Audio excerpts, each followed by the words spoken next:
Mes très chers amis, je tiens tout d'abord, au nom de l'ensemble de mon équipe et moi-même, à vous remercier pour l'accueil que vous nous réservez lors de nos différentes visites sur le terrain, au sein de vos lotissements et résidences respectives, qui, croyez-moi, nous fait chaud au cœur.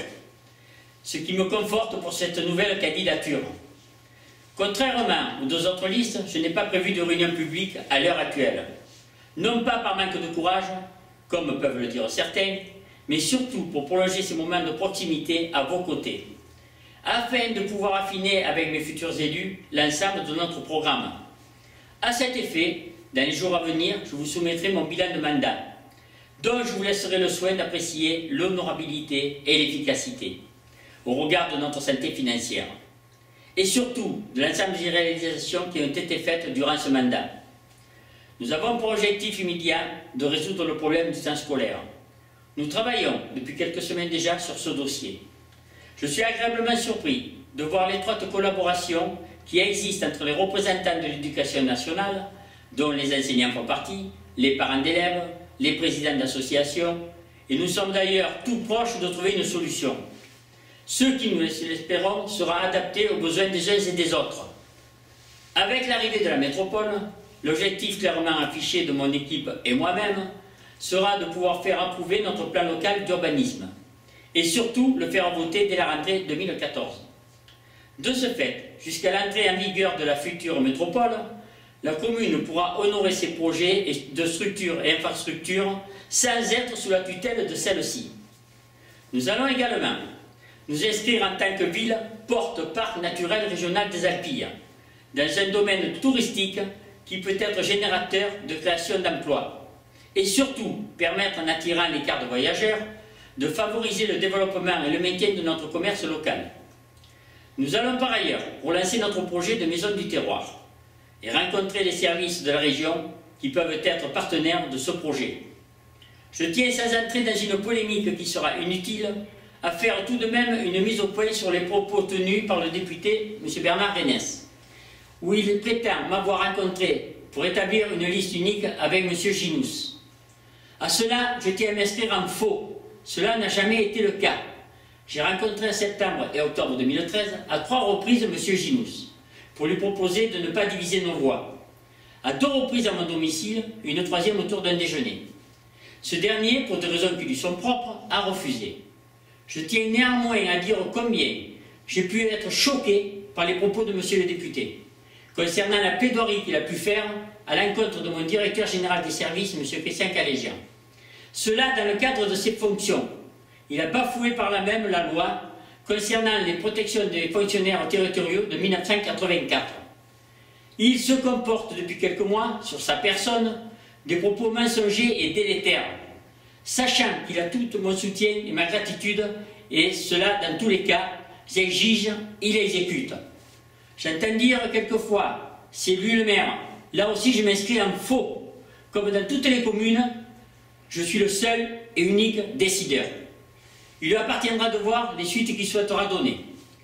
Il faut savoir également que les personnes qui sont à l'origine de certains propos colportés dans la rue sont les mêmes qui le félicitaient pour ses actions à mes côtés et son engagement pour la commune. Après cette mise au point, voici la suite de mon programme.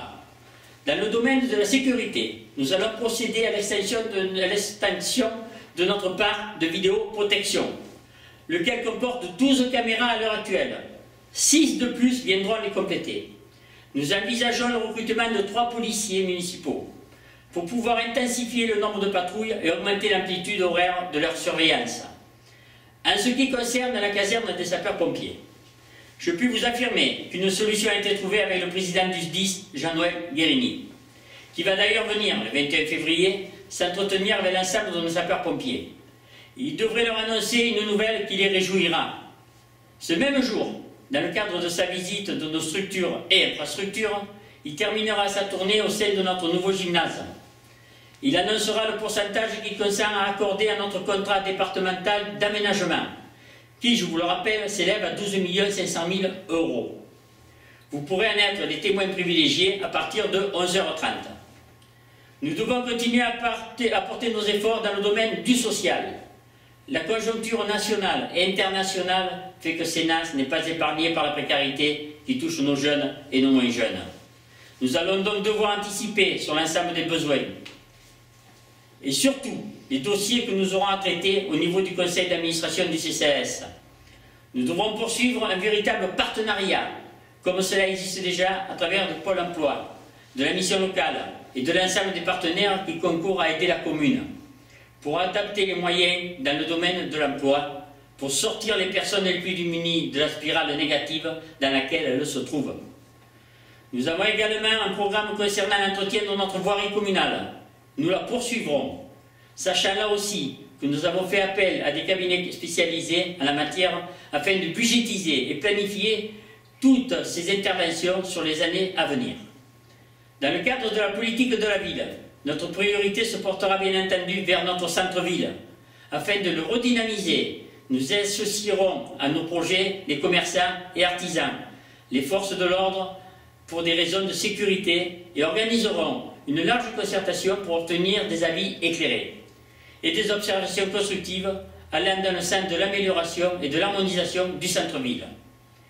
Comme vous pouvez le constater, nous avons des idées et nous comptons sur vos voix pour les mettre en application. Aucune voix ne devra être manquante. Vos familles, vos amis, vos voisins, vos connaissances et votre savoir-dire feront qu'au soir du 23 mars, je serai le seul et unique candidat désigné par vos suffrages. Et votre confiance pour continuer à mener à bien la destinée de notre commune. Nous avons un programme, nous avons des idées, nous avons un excellent bilan financier, nous maîtrisons la pression fiscale, nous avons les aides financières et surtout nous avons la volonté, la foi, l'intelligence de mettre une équipe au service de l'ensemble de la population dans le respect le plus absolu des personnes et surtout vous présenter chacune et chacun de ceux qui m'entourent comme étant des personnes ayant l'expérience de mener à bien l'ensemble de leurs délégations respectives et par là même de veiller à ce que l'intérêt général soit mis en évidence au travers d'un programme certes ambitieux, mais totalement maîtrisé dans son contenu et au niveau de ses futures réalisations. Alors oui, mes très chers amis, mon équipe et moi-même savons pouvoir compter sur vous, comme vous devez savoir compter sur nous au soir de notre victoire du 23 mars.